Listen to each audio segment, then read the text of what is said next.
ওম সাইরাম। আমি পম্পা পাল, সোদপুর থেকে। সোদপুর কলকাতার মধ্যেই পড়ে। গত 10 বছর থেকে আমি বাবার স্মরণে, মানে 2016 থেকে বাবা আমাকে তার স্মরণে টেনে এনেছেন। শুধু আমি নই, আমার এন্টায়ার ফ্যামিলি, আমরা সবাই সাই বাবার সন্তান। আর ফ্যামিলি শুধু বলবো না, মানে আমার যত প্রতিবেশী, বন্ধু বান্ধব, আত্মীয় স্বজন, সকলকে বাবার, ম্যাক্সিমাম জনকে বাবা তার চরণের শীতল ছায়ায় স্থান দিয়েছেন।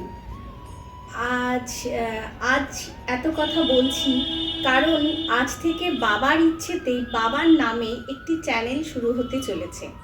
চ্যানেলটির নাম হলো শ্রী সাই কথা ও লীলা। এতে আপনারা প্রথম দিকে পাবেন বাবার সাই সচ্চরিত্র, যেটা আমাদের কাছে একটা হোলি বুক।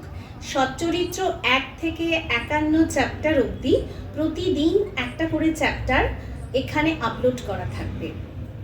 আর তারপর আমরা বাবার বিভিন্ন লীলা নিয়ে আলোচনা করব, কারণ এই 2016 থেকে যে আমার বাবার সাথে পথ চলা, সেই পথ চলায় প্রতিদিনই আমাদের সাথে কিছু না কিছু ঘটে চলে। সেগুলো নিয়েই আমরা একটা একটা করে ভিডিও করব, ভিডিওগুলো আপলোড করব, কারণ সত্যি সত্যি যে লীলা ঘটে আমাদের সাথে, সেগুলো আমাদের সকলের বলা খুব দরকার। আর নতুন চ্যানেল কথাটি বলার অর্থ হলো, বাই প্রফেশন আমি একজন বুটিক ওনার। আমার একটি বুটিকেরও একটি চ্যানেল রয়েছে, ইউটিউব চ্যানেল রুচি বুটিক নামে। তো সুতরাং কিছু লোকের কাছে আমার ফেসটা হয়তো একটু পরিচিতি হয়তো বা আছে, তো যারা চেনেন না, সেই কারণে আমার একটা ছোট্ট ইন্ট্রোডাকশন আপনাদের দিয়ে রাখলাম। আমার পরিবারে আমার স্বামী, 2 সন্তান, মানে আমার 2 ছেলে মেয়ে, আর আমার শ্বশুর শাশুড়ি নিয়ে আমার ছোট্ট পরিবার, including head of the family আমাদের বাবা। আর আজ সংসারে, মানে আজ না আমরা বাবার মন্দিরে থাকি, আমাদের বাড়িতে নয়। কারণ এই 10 বছর ধরে চলতে চলতে নিজেকে অনেকটা পরিবর্তন করেছি। কারণ আগে বলতাম আমাদের বাড়ি, এখন আর আমাদের বাড়ি কথাটা বলতে আমার আটকায় মুখে। এখন মনে হয় যে বাবার মন্দিরে আমরা থাকি। আর আমার এই যে মন্দির কথাটা বলছি, কারণ আমার যে পূজা রুম, সেই পূজা রুমটা না একদম মন্দিরের আদলেই করা। ফ্ল্যাটে এত সুন্দর একটা মন্দির করে দেওয়া, মানে এটা না আগে থেকেই তৈরি করা ছিল, মানে ঈশ্বর যেন রেডি করেই রেখেছিলেন। তিনি এসে, মানে বাবা এসে এখানে বসবেন, বিরাজমান হবেন। ধীরে ধীরে আমি সব দেখাবো। আমার কিছু কিছু বাবার ছবি যাবে, আপনারা সব দেখতে পাবেন। তো আজকের এই চ্যানেলের শুরুতে বেশ কিছু কথা আমি কেন বলছি, কারণ কিভাবে আমি বাবার স্মরণে আসলাম সেটা একটু সবার আগে বলি। 2016 আমি বাবাকে, তখন বাবা সম্পর্কে আমি কিছুই জানতাম না। বাবার সাথে আমার প্রথম দেখা হয় আমরা 2014-এ আমরা নামচি বেড়াতে গিয়েছিলাম। সেখানে বাবার একটি মন্দির দেখে বাবাকে ওখানে দর্শন, জাস্ট একটা প্রণাম করে এসেছিলাম। হয়তো বাবা তখনই চিনতে পেরেছিলেন, বাবার সাথে হয়তো বহু জন্মের কানেকশন রয়েছে। কারণ আমি যখন আমার জীবনের পেছনটা ফিরে দেখি না, তখন ভাবি অদৃশ্য কেউ যেন আমাকে অনেক দিন ধরেই সাহায্য করছেন। তো 2016 আমার মা ভীষণ অসুস্থ। তখন মার বয়স 66, এখন মা 76। 10 বছর হয়ে গেল। মা এতটাই অসুস্থ হলো, মার হার্নিয়া অপারেশন ভেবেছিলাম করাবো না, বয়স হয়েছে, মা ফিজিক্যালি ভীষণ উইক, কিন্তু এমন একটা পরিস্থিতি সৃষ্টি হলো, মাকে অপারেশন করাতে হলো। কিন্তু সেই মুহূর্তে মার প্লেটলেট কাউন্টিং বা ব্লাডের কোনো রিপোর্ট মার ভালো ছিল না, কিন্তু বাধ্য হলাম করাতে। মার পেটে অসহ্য পেইন ছিল। মাকে এরকম একটা, মানে মার্চ মাসে সম্ভবত 11-12 এরকম একটা টাইমে মাকে ভর্তি করেছিলাম। মাকে ভর্তি করা হলো রবিবার একটা মাঝরাতে।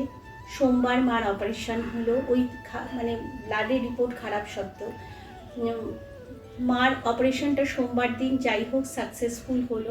কিন্তু মঙ্গলবার সকাল থেকে মা ভীষণ অসুস্থ।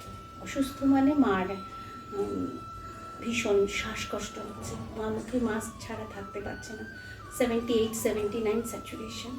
তো এই করতে করতে করতে করতে মা 7 দিনের মাথায় না মার এত শরীর ডিটোরিয়েট করলো, মা শনিবার দিন মার সমস্ত রিপোর্ট খারাপ আসলো।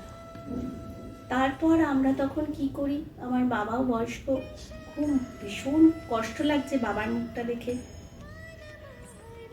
আমার ভাই বোন আছে, তারা ভীষণ কান্নাকাটি। মা মানে ডাক্তার বলেই দিলেন কোনো রিপোর্ট ভালো নয়, কিচ্ছু করা যাবে না, ভগবানকে ডাকো। শনিবার রবিবার সকালে ডাক্তারের সাথে আমার হাজব্যান্ড আমার ভাই গিয়ে কথা যখন বললো, ডাক্তার বললেন অন্য জায়গায় শিফট করা যাবে, কিন্তু এই পেশেন্টকে নিয়ে যেতে গেলে পেশেন্ট আর বাঁচবে। তখন আমাদের মানে যে হসপিটালে মার অপারেশন হয়েছে, বেসরকারি একটি হসপিটালে আমাদের কাছাকাছি, সেখানে মাকে কথা হলে বন্ডে সই করে ভেন্টিলেশন দেওয়া হবে। রবিবার মাকে ভেন্টিলেশন দেওয়া শুরু হলো। সেই দিন অদ্ভুতভাবে 20 মার্চ আমার ছেলের জন্মদিন ছিল। আমি তখন বাবাকে চিনি না, শুধু ঠাকুরকে ডাকছি, কোন ঠাকুরকে ডাকছি জানি না, কিন্তু ঠাকুরকে ডাকছি, ঠাকুর যা হোক করো, কিন্তু আজ ছেলের জন্মদিন, আজ যেন মার কিছু না হয়। তো এরকম সবাই মার কথা অনেকেই জানে মা অসুস্থ, মার কথা সবাই খবর নিচ্ছে। তো এরকম আমার খুব ক্লোজ একজন বৌদি, আমার আত্মীয়া, সেই বৌদি ভীষণ স্নেহপ্রবণ, আমাকে অসম্ভব ভালোবাসেন, এখনও ভীষণ ভালোবাসেন। সেই বৌদি আমাকে ফোন করে বলল যে তুমি সাই বাবাকে ডাকো, সাই বাবা সাক্ষাৎ জ্যান্ত ভগবান। তো বৌদি আমাকে এই কথাটা সোমবার বলল, আমি পরের দিন মঙ্গলবারই বৌদিকে বললাম, বৌদি আমাকে একটু বাবার মন্দিরে নিয়ে যাবে। আমার কাছাকাছি রাজা বিস্কুটের একটা বিশাল বড় মন্দির রয়েছে, সেই মন্দিরে আমি বৌদির সাথে গেলাম। তার আগে কোনোদিন মন্দিরে ঢুকিনি। মন্দিরে ঢুকে বৌদি আমাকে বাবার বিভিন্ন লীলা বলছে, গল্প করছে, আমি না বাবার দিকে এক দৃষ্টে তাকিয়ে আছি।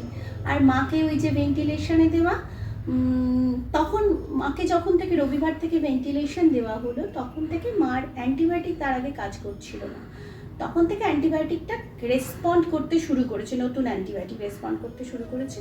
আমি মঙ্গলবার যখন বাবার কাছে গেলাম, বাবার দিকে এরকম তাকিয়ে বসে রয়েছি, বাবার চোখের দিকে তাকিয়ে, বিশাল বড় মূর্তি আমি তাকিয়ে বসে আছি, আর বৌদি আমাকে বাবার বিভিন্ন লীলা গল্প করছে, বৌদি শিরডি যাওয়ার কথা গল্প করছে। তখন না মনে মনে বাবার কাছে সংকল্প করলাম যে বাবা, আমার মা যদি ভালো হয়ে যায়, আমার হাজব্যান্ডকে বলবো আমাকে তুমি খুব তাড়াতাড়ি শিরডি নিয়ে চলো। সত্যিই তাই বলেছিলাম। বিশ্বাস করবে না, পরের দিন বুধবার মার সমস্ত ব্লাড রিপোর্টগুলো না ভালো আসলো। আমি মাকে দেখতে চাইনি, হসপিটাল যেতামই না, কারণ আমি দেখতে পারি না, কেউ অসুস্থ, তার চারপাশে নল লাগানো, সে কষ্ট পাচ্ছে, আমি যাইনি। আমি শুধু পুরোটা আমি বাবার সামনে যেতাম, রোজ বাবার মন্দিরে যেতাম, গিয়ে বসে থাকতাম। আস্তে আস্তে আস্তে আস্তে 7 দিন পরে মাকে ভেন্টিলেশন থেকে খোলার পরে মাকে যখন কেবিনে দিল, তারপর মাকে আমার বাড়িতে নিয়ে আসলাম, কারণ সেই সময় আমার ফ্ল্যাটে লিফট ছিল। মাকে আমার কাছে নিয়ে আসলাম, যদি দরকার পড়ে মাকে আবার ডাক্তার ডাকার বা আবার ভর্তি করার জন্য। পুরো চেস্টে মার ইনফেকশন হয়ে গেছিলো। তো মাকে আমার কাছে নিয়ে আসলাম। মা না তখন, আমার মা এমনি ছোটোখাটো চেহারার মানুষ, রোগা ছোট্টখাটো, মা যেন আরও ছোট হয়ে গেল। মানে মাকে যখন বাড়িতে স্ট্রেচারে করে নিয়ে আসা হলো, মাকে নামানো যাচ্ছে না, ঘাটের ওপর স্ট্রেচার তুলে মাকে রাখতে হলো। সেই মাকে না ছোট বাচ্চার মতন মানে পিঠটা তুলে খাইয়ে, সেই পিঠে যেন বাচ্চাদের যেমন পিঠটা ধাক্কা দিয়ে নামানো হয় খাবার, ওরকম করে করে মাকে 1 মাস যত্ন করে। আর বাবার বিভূতি, সেই সময় বৌদি আমাকে একটা বাবার বিভূতি দিয়েছিল, তখন আমি বিভূতি সম্পর্কে এত কিছু জানি না। বাবার বিভূতি দিয়ে মাকে 1 মাস পরে সুস্থ করে মা যেন ওই স্ট্রেচারে করে আসলো। মা সুন্দর শাড়ি টাড়ি পরে মা নিজে বাড়ি গেল। আমার কাছেই থাকেন না, কাছাকাছিই থাকেন, মা বাড়ি গেল। ওটা আমার জীবনে না সবচেয়ে বড় বিশ্বাসের জায়গা। ওই যে তৈরি হলো, আমি জানি যে বাবা আছেন, জীবনে কখনো কোনো কিছু খারাপ হতে পারে না। হ্যাঁ, সব কিছুর একটা শেষ তো অবশ্যই আছে, কিন্তু আমার ভেতরে একটা টেনশন, ভীতি, ভয় সারাক্ষণ একটা কাজ করতো, সেটা না অটোমেটিক্যালি ওই মার সময় থেকে আমার যেতে শুরু করলো। এখনো টেনশনের মাত্রাটা আমি বলবো না একেবারেই চলে গেছে, এখন হয়তো 5% আছে, 95% হয়তো আমার চলে গেছে। কারণ আমার বাবার মেসেজ, অদ্ভুতভাবে বাবার মেসেজ আমাকে মানে ভেতর থেকে শক্ত করে, ভেতর থেকে শক্তি যোগায়। আর বাবার বিভূতি, বাবার সাথে 10 বছর পথ চলতে চলতে না বুঝে গেছি বাবা কি বলতে চান। আর একটা যেটা সচ্চরিত্র সম্পর্কে বলবো, সেটা হচ্ছে সচ্চরিত্র না বই খুললে বাবা সাক্ষাৎ কথা বলেন।